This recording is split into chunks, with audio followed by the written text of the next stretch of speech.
미국이 현지 시각 21일 이란의 핵시설 심장부로 꼽히는 세 곳을 정밀 타격했습니다.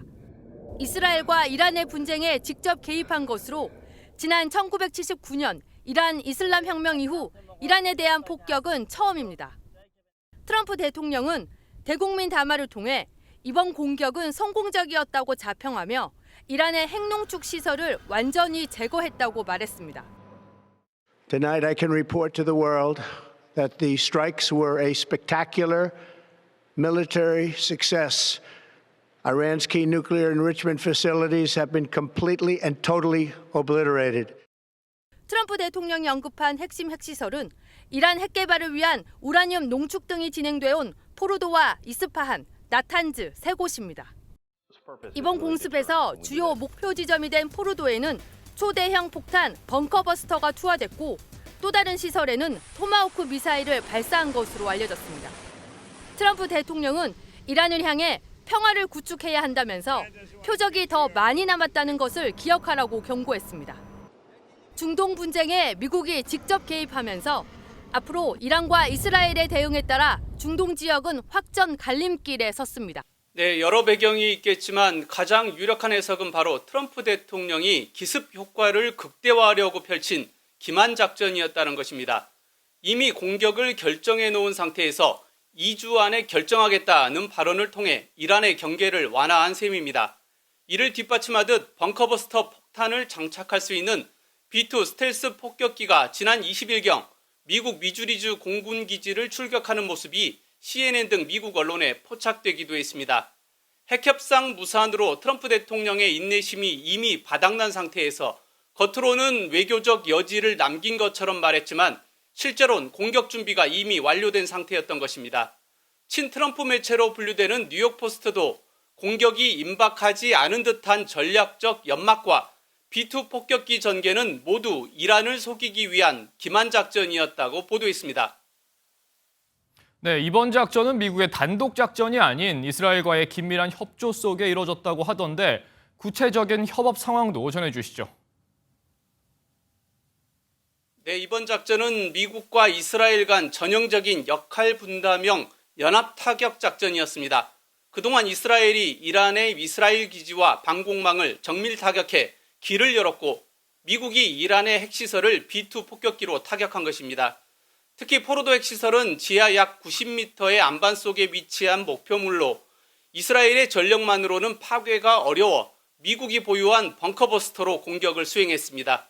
작전 직후 네타냐후 이스라엘 총리는 미국과 이스라엘은 완벽하게 협력했다고 평가했고 트럼프 대통령과도 즉각 전화통화로 작전 내용을 공유했습니다. 직접 들어보시겠습니다. Congratulations, President Trump. Your bold decision to target Iran's nuclear facilities with the awesome and righteous might of the United States will change history. 미국과 이스라엘은 향후 이란의 보복 가능성에도 긴밀하게 공조 대응할 계획입니다. 이란 원자력청은 핵시설 3곳이 공격받았다는 사실을 인정했습니다. 하지만 지하에 있는 핵시설은 안정적으로 유지되고 있으며 방사능 오염이 확인되지 않았다고 설명했습니다. 이란의 국회의원도 지상 구조물 일부만 파괴됐을 뿐 복구할 수 있는 수준이라고 강조했습니다. سیب دیده و دوباره رئیس جمهور آمریکا بلوف زده و مدعی شده که ما فوردو رو از بین بردیم و سایت‌های هسته‌ای رو بهش آسیب جدی زدیم. 며칠 전부터 미국의 공격을 예상해 핵시설을 미리 옮겨두었다는 이야기까지 나왔습니다. 국제원자력기구도 핵시설의 방사능 누출이 감지되지 않았다는 공지를 올렸습니다. 미국의 대대적인 공격에도 이란은 핵활동을 중단하지 않을 것이란 입장을 분명히 했습니다.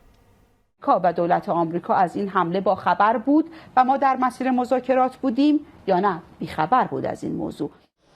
아락치 이란 외무장관은 이번 공격은 영구적인 결과를 가져올 것이라며 테헤란은 보복을 위한 모든 선택지를 갖고 있다고 경고했습니다. 이스라엘 수도 텔아비브 상공에 미사일 여러 발이 목격됩니다. 이어 공습경보가 울리고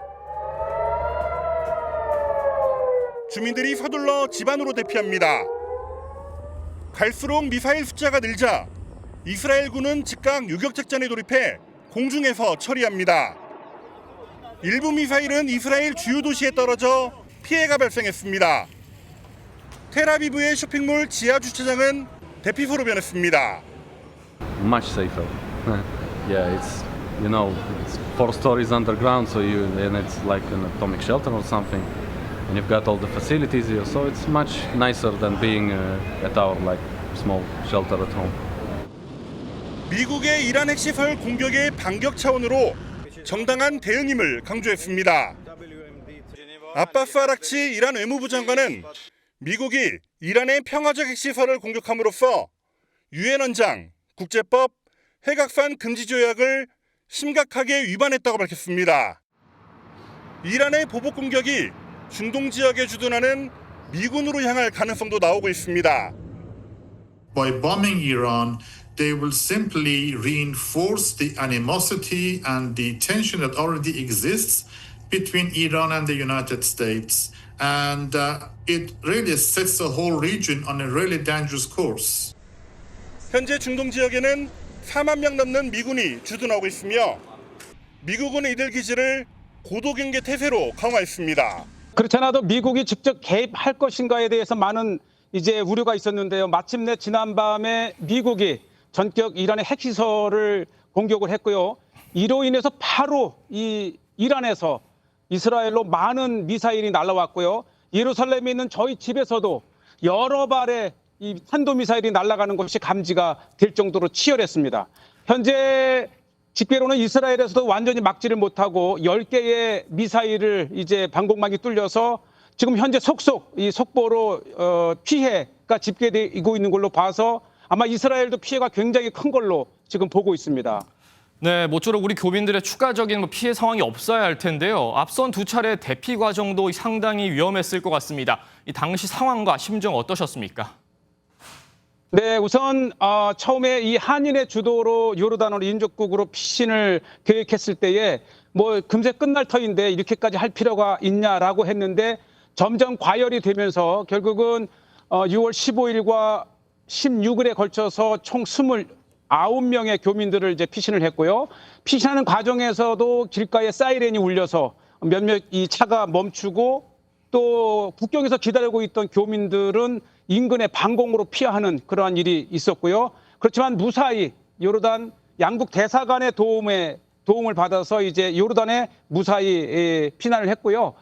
그리고 대부분 요르단으로 피신한 교민들은 이제 요르단 암만을 거쳐서 한국으로 가는 분들이었기 때문에 지금 거의 다 한국으로 피신한 걸로 집계가 됐습니다. 네, 그렇다면 현재 요르단으로 대피한 우리 교민 한 50여 명 중에 뭐 많이들 다시 또 제3국이나 우리나라로 가신다고 하지만 여전히 일부 남아 계실 텐데 요르단 현지는 안심할 수 있는 상황입니까?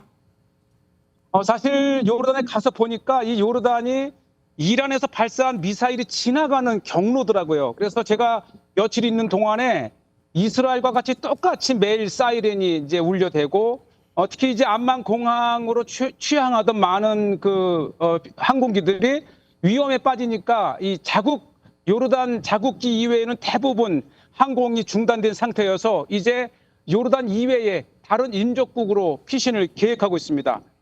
네, 요르단마저 안심할 수 없다니 그만큼 상황이 심각하다는 의미일 텐데요. 아직도 이스라엘에 한 400여 명 정도가 체류 중인 걸로 아는데 이란이 향후 강경하게 나올 경우에 대비한 교민들이나 한인의 계획은 어떻습니까? 예, 그렇지 않아도 이제 요르단으로 이제 피난이 어려워지면서 현재 또 다른 인접국 나라로 이제 내일 아침 8시에 우리가 이제 출발을 하는데 벌써 지난번에 비해서 2배가 많은 50여 명이 신청을 했고요. 속속 추가적으로 함께 피난을 떠날 수 있냐라고 하는 문의가 오고 있습니다. 그렇지만 아직도 많은 장기 체류자들의 교민들이 있어서요.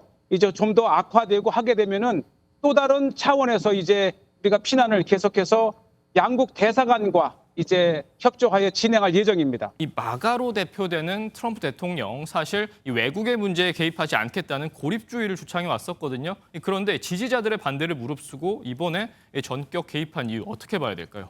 네, 우선 트럼프 대통령이 대선 과정에서 외국 분쟁에 개입하지 않겠다는 공약을 내세웠기 때문에 더 의외라는 반응입니다.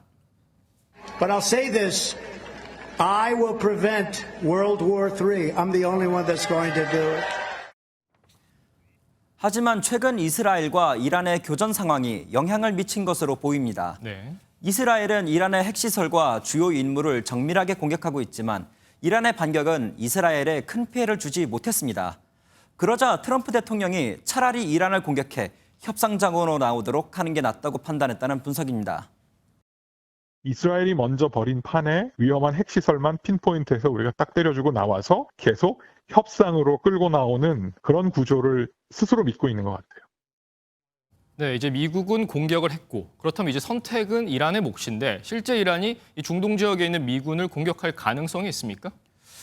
네. 이란 최고 지도자 알리 하메네이는 미군이 개입하면 철저하게 응징하겠다고 밝힌 바 있습니다. صدمه آمریکا اگر ورود در این میدان بشه ورود نظامی در این میدان بکنه صدمه جبران‌ناپذیری خواهد بود بدون تردید.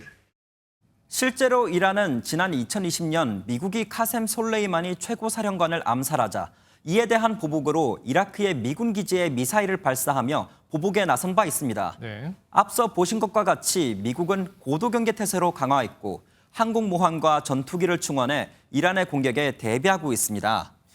이란의 지원을 받는 예멘의 후티 반군과 이라크의 시아파 민병대가 홍해 일대와 이라크 주변의 함선과 기지를 공격하는 방법도 예상됩니다. 네, 사실 상당한 타격을 입었지만 이란 역시 중동의 맹주로 불리는 국가인데요. 현재 미국과 이스라엘의 협공, 저항할 수 있는 군사력은 얼마나 가지고 있습니까? 네, 이란은 시아파의 맹주이자 8천만 명의 인구, 60만 명의 병사를 보유한 국가로 군사력을 무시할 수 없는 게 사실입니다.